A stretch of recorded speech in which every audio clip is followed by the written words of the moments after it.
datang di Kampus Pejuang Pendidik, Pendidik Pejuang.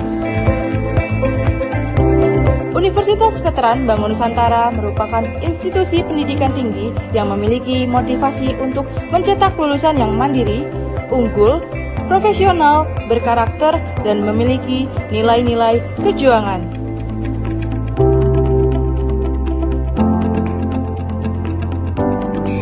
Saya Rektor Universitas Veteran Bangun Nusantara, Profesor Dr. Farida Nugrahani Magister Humaniora.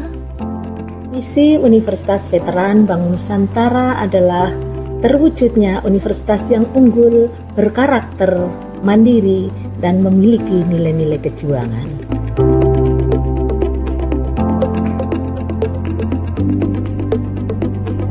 Univet bisa, Univet jaya, Univet unggul luar biasa.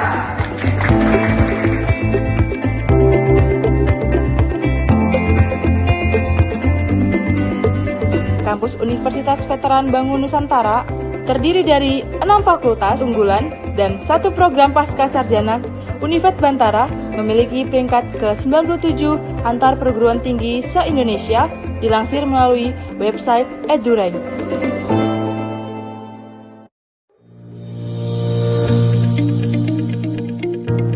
Menyelenggarakan pendidikan yang berbasis pada nilai kejuangan, Univet Bantara didukung dengan kegiatan perkuliahan yang terkelola secara profesional dan difasilitasi dengan sarana dan prasarana yang representatif guna mendukung proses pembelajaran mahasiswa.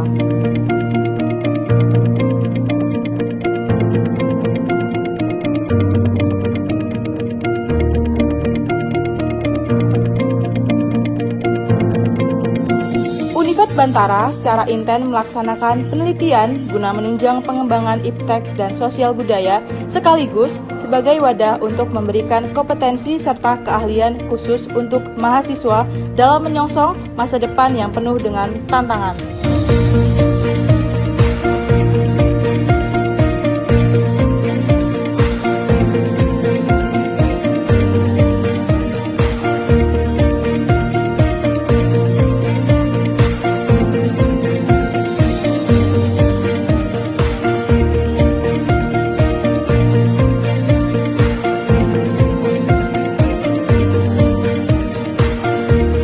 Pengabdian kepada masyarakat merupakan bagian yang secara intensif dan aktif dilaksanakan Univet Bantara dengan melibatkan dosen serta mahasiswa sebagai wadah untuk membentuk karakter serta sebagai bentuk kepedulian sosial dan menjadikan generasi Bantara.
Assalamualaikum warahmatullahi wabarakatuh. Perkenalkan, saya Vika Nurita, mahasiswa PPG Prajabatan gelombang 2 tahun 2024 dengan NIM 24225050009. Saya akan mempresentasikan seminar pendidikan profesi guru saya dengan pembimbing Ibu Dr. Triwiharti MSI. Berikut adalah identitas atau biodata diri saya meliputi nama, tempat tanggal lahir, NIM, prodi, email, serta asal daerah. Adapun yang akan saya bahas pada presentasi kali ini meliputi identifikasi diri, pengalaman belajar, pembelajaran bermakna, desain inovasi, refleksi pengalaman selama PPG, serta rencana tindak lanjut. Untuk yang pertama adalah identifikasi diri, yaitu visi saya untuk pendidikan di Indonesia dan visi saya sebagai guru. Visi saya untuk pendidikan di Indonesia adalah menyediakan pendidikan yang relevan dengan kebutuhan zaman dan kebutuhan peserta didik, menghubungkan pengetahuan yang diajarkan dengan keterampilan praktis untuk menyiapkan generasi muda yang siap bekerja dan berkontribusi pada masyarakat. Kemudian, untuk visi saya sebagai guru adalah menjadi guru yang inspiratif, responsif terhadap kebutuhan, serta potensi peserta didik, membimbing peserta didik untuk menjadi individu yang berkompeten, berintegritas, serta siap menghadapi tantangan di masa depan. Kemudian hal yang saya lakukan untuk mencapai visi tersebut, yaitu yang pertama adalah saya selalu belajar dan mencari tahu apa yang saya butuhkan untuk menjadi seorang pendidik yang baik, yaitu sesuai dengan 4 standar kompetensi guru, meliputi kemampuan pedagogik, sosial, kepribadian, dan profesional. Yang kedua adalah melaksanakan pembelajaran yang berpusat pada peserta didik atau student center. Yang ketiga, memahami karakteristik dan latar belakang peserta didik, sehingga supaya saya dapat melaksanakan pembelajaran yang sesuai dengan kebutuhan peserta didik. Yang keempat adalah menerapkan pembelajaran kreatif dan inovatif dengan menghubungkan teori dan praktek. Dan yang terakhir adalah dengan memperhatikan kesejahteraan sosial dan emosional peserta didik, memberikan dukungan moral, dan membimbing peserta didik untuk mengembangkan karakter yang mulia. Adapun pengalaman belajar yang saya peroleh selama mengikuti perkuliahan PPG di semester 1 dan semester 2 adalah sebagai berikut. Pada semester 1, saya mempelajari mata kuliah Filosofi Pendidikan Indonesia, pemahaman peserta didik dan pembelajarannya, prinsip pengajaran dan asesmen 1 di SMK, pembelajaran berdiferensiasi, inovasi kejuruan, praktek pengalaman lapangan 1, serta pencegahan dan penanganan kekerasan seksual atau PPKS. Adapun pada semester 2, saya belajar terkait mata kuliah pembelajaran sosial emosional, prinsip pengajaran dan asesmen 2 di SMK, pendidikan kewirausahaan, praktek pengalaman lapangan 2, proyek kepemimpinan, dan seminar PPG.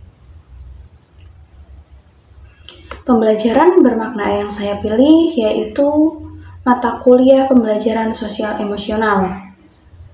Dikarenakan mata kuliah ini tidak hanya memberikan pengetahuan teoritis, tetapi juga menyentuh aspek personal dan profesional saya sebagai calon guru. Dalam proses pembelajaran, saya tidak hanya memahami pentingnya keterampilan sosial dan emosional bagi peserta didik, tetapi juga merefleksikan bagaimana saya sendiri sebagai pendidik perlu memiliki dan mengembangkan kompetensi tersebut. Yang saya pelajari pada mata kuliah pembelajaran sosial emosional ini terdiri dari 5 topik atau bagian. Yang pertama adalah kompetensi sosial emosional berdasar kerangka Kessel. Kemudian pada topik 2 yaitu peran guru sebagai teladan pembelajaran keterampilan sosial emosional. Untuk topik 3 adalah experiential learning, dan yang keempat adalah experiential learning untuk pembelajaran sosial emosional. Dan yang terakhir atau topik 5 adalah school well-being. Untuk selanjutnya saya akan merefleksikan masing-masing topik yang sudah saya pelajari pada mata kuliah pembelajaran sosial emosional tersebut. Untuk topik 1 yaitu kompetensi sosial emosional berdasarkan kerangka Kessel ini, saya belajar tentang kompetensi sosial emosional berdasarkan kerangka Kessel yang mencangkup kesadaran diri, manajemen diri, kesadaran sosial, keterampilan berelasi, dan pengambilan keputusan yang bertanggung jawab. Nah, kerangka ini memberi saya wawasan menyeluruh tentang dimensi yang perlu dikembangkan pada diri peserta didik maupun diri saya untuk menghadapi tantangan kehidupan secara sehat dan produktif. Adapun pada topik 2, yaitu peran guru sebagai teladan pembelajaran keterampilan sosial emosional. Pada topik 2 ini, saya tersadar bahwa peran guru bukan hanya menyampaikan ilmu pengetahuan, tetapi juga sebagai teladan adalah fondasi dalam menanamkan keterampilan sosial emosional. Guru tidak hanya menyampaikan materi, tetapi juga menjadi cerminan nilai-nilai positif, seperti empati, integritas, dan tanggung jawab. Hal ini membuat saya semakin sadar bahwa membentuk karakter peserta didik dimulai dari sikap dan perilaku guru itu sendiri. Untuk topik 3 dan topik 4, adalah terkait experiential learning dan penerapannya. Jadi dalam pembelajaran sosial emosional ini saya belajar bagaimana menciptakan pengalaman belajar yang bermakna, interaktif, dan reflektif yang tidak hanya menumbuhkan pemahaman kognitif, tetapi juga melatih kepekaan emosional peserta didik. Nah, pendekatan ini sangat relevan dan aplikatif di kelas, terutama dalam membentuk budaya pembelajaran yang positif sehingga tercipta school well-being. Nah, yang terakhir adalah topik 5, yaitu dengan topik school well-being. Mengenai school well-being yang membuka wawasan saya tentang pentingnya menciptakan lingkungan sekolah yang mendukung kesejahteraan seluruh warga sekolah. Saya menyadari bahwa beberapa aspek pembelajaran yang efektif hanya dapat terjadi jika peserta didik merasa aman, dihargai, dan terhubung secara sosial. Pembelajaran paling bermakna tersebut yang saya ambil adalah experiential learning, yaitu sebagai pembelajaran yang paling bermakna dalam mata kuliah PSE. Karena pendekatan ini menurut saya sangat relevan dengan praktik pembelajaran nyata di kelas, khususnya dalam membentuk pengalaman belajar yang mendalam dan kontekstual bagi peserta didik. Melalui topik tadi itu, topik 3, saya memahami bahwa pembelajaran yang bermakna tidak hanya terjadi melalui ceramah atau teori semata, tetapi melalui pengalaman langsung yang melibatkan perasaan, refleksi, berpikir kritis, dan penerapan nyata dalam kehidupan sehari-hari. Di mana pendekatan experiential learning yang dikenalkan oleh David Cope mengajarkan bahwa proses belajar itu berlangsung melalui 4 tahapan atau 4 siklus, yaitu yang pertama adalah pengalaman konkret, refleksi, konseptualisasi abstrak, dan eksperimen aktif. Sebagai calon guru di bidang agribisnis ternak, saya merasa metode ini sangat relevan atau sangat sesuai untuk diterapkan dalam konteks vokasi, karena memungkinkan peserta didik untuk belajar melalui pengalaman praktik langsung. Adapun artefak yang saya ambil pada pembelajaran paling bermakna tadi adalah modul ajar experiential learning yang dapat diakses pada link dan barcode tersebut. Setelah itu, saya membuat desain inovasi pembelajaran dengan judul atau dengan penerapan yaitu problem based learning dengan pendekatan experiential learning yang mengintegrasikan 4 siklus pembelajaran Cope tadi dalam pembelajarannya. Jadi peserta didik diajak untuk mengidentifikasi dan memecahkan masalah nyata yang berkaitan dengan penanganan limbah ternak, lalu mengalami secara langsung proses pengolahan limbah menjadi produk yang bernilai guna melalui eksperimen atau praktikum di sekolah. Adapun tujuan inovasi ini yang pertama adalah melatih siswa untuk memecahkan masalah lingkungan yang disebabkan oleh limbah peternakan. Kemudian memberikan pengalaman langsung dalam mengolah limbah menjadi produk bermanfaat dengan adanya eksperimen aktif. Yang ketiga adalah meningkatkan keterampilan berpikir kritis, kolaborasi, dan kreativitas. Dan yang terakhir adalah mengintegrasikan pendidikan karakter lingkungan dan kewirausahaan dalam proses pembelajaran. Untuk penerapannya di sekolah, saya menerapkan menjadi 4 siklus dalam LKPD. Yang pertama itu concrete experience atau pengalaman nyata. Kemudian yang kedua adalah reflective observation atau refleksi. Yang ketiga adalah abstract conceptualization atau konseptualisasi. Dan yang keempat adalah active experimentation atau eksperimen aktif.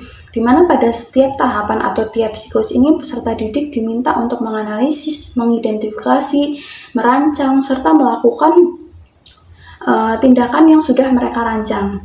Pada tahap pengalaman nyata, peserta didik diajak untuk menceritakan pengalaman terkait kondisi limbah ternak di lingkungan sekitar atau di sekolah. Guru juga menampilkan permasalahan terkait limbah. Kemudian pada tahapan refleksi, peserta didik mendiskusikan terkait dampak negatif limbah peternakan jika tidak dikelola dengan baik itu pencemaran, bau, ataupun penyakit. Sehingga pada tahap ini peserta didik dapat membandingkan kondisi ideal dan realita di lapangan. Setelah itu, peserta didik diharapkan mampu merancang terkait solusi pengolahan limbah dalam bentuk rencana kerja atau proyek kelompok. Yang selanjutnya, pada eksperimen aktif akan dilakukan praktikum cara membuat produk atau rencana yang sudah dipikirkan oleh peserta didik tadi. Untuk dokumentasi penerapan experiential learning tadi, yang pertama ada modul ajar. Jadi modul ajar fase F kelas 11 dengan menggunakan problem based learning dan pendekatan experiential learning pada materi pengelolaan limbah. Kemudian yang kedua ada bahan ajar berupa materi yang dapat digunakan untuk belajar oleh peserta didik atau panduan belajar peserta didik. Dan yang ketiga adalah lembar refleksi yang diisi peserta didik pada akhir pembelajaran. Dan yang keempat adalah sertifikat haki yang berisi terkait modul ajar yang sudah kita daftarkan atas hak kekayaan intelektualnya. Yang selanjutnya adalah refleksi pengalaman saya selama mengikuti PPG. Jadi saat memulai karir saya sebagai guru, saya akan melakukan 3 hal penting. Yang pertama adalah saya akan memahami kebutuhan, minat, dan latar belakang setiap peserta didik untuk menyesuaikan metode pembelajaran dan memberikan perhatian yang tepat. Yang kedua, saya akan menciptakan lingkungan belajar yang aman, nyaman, dan mendukung, sehingga peserta didik merasa dihargai dan termotivasi untuk belajar. Yang ketiga adalah saya menyadari bahwa dunia pendidikan terus berkembang, sehingga saya harus menjadi pembelajar sepanjang hayat. Saya akan aktif mengikuti pelatihan, seminar, komunitas belajar guru, serta melakukan refleksi dan perbaikan berkelanjutan terhadap proses pembelajaran yang sudah saya lakukan. Adapun rencana tindak lanjut yang akan saya lakukan sebagai guru profesional, yang pertama adalah terus belajar dan mengembangkan keterampilan diri atau mengasah soft skill saya. Yang kedua adalah mampu memahami berbagai metode pengajaran yang efektif dan sesuai dengan kebutuhan peserta didik. Yang ketiga adalah mampu beradaptasi dengan perkembangan zaman dan selalu berusaha untuk membuat pembelajaran lebih menarik dan bermakna. Contohnya yaitu mengintegrasikan teknologi dalam setiap pembelajaran. Dan yang keempat adalah memiliki rasa empati dan memahami latar belakang budaya serta kondisi sosial peserta didik. Dan yang terakhir, senantiasa melakukan refleksi terhadap proses pembelajaran yang sudah saya lakukan. Kemudian rencana tindak lanjut untuk mewujudkan visi saya terdiri dari 2 target, yaitu target jangka pendek dan target jangka panjang. Untuk target jangka pendek, diantaranya adalah menyusun rancangan pembelajaran yang disesuaikan dengan kebutuhan berdasarkan hasil asesmen awal peserta didik.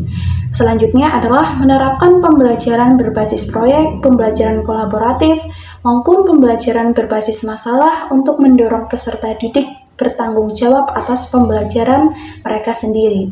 Dan yang terakhir adalah mengintegrasikan pendidikan karakter dalam pembelajaran untuk mewujudkan peserta didik yang berakhlak mulia. Untuk rencana tindak lanjut jangka panjang, yang pertama adalah membangun hubungan yang kuat dengan orang tua untuk mendukung kebutuhan belajar peserta didik di rumah. Yang kedua adalah mengikuti pelatihan dan workshop secara berkala untuk memahami metode pembelajaran terbaru dan inovatif. Dan yang terakhir adalah mengikuti kursus dan pelatihan untuk meningkatkan kemampuan dalam mengidentifikasi dan mengembangkan potensi peserta didik. Sekian presentasi seminar saya, semoga apa yang saya sampaikan bermanfaat dan dapat ditindaklanjuti ke depannya. Wassalamualaikum warahmatullahi wabarakatuh.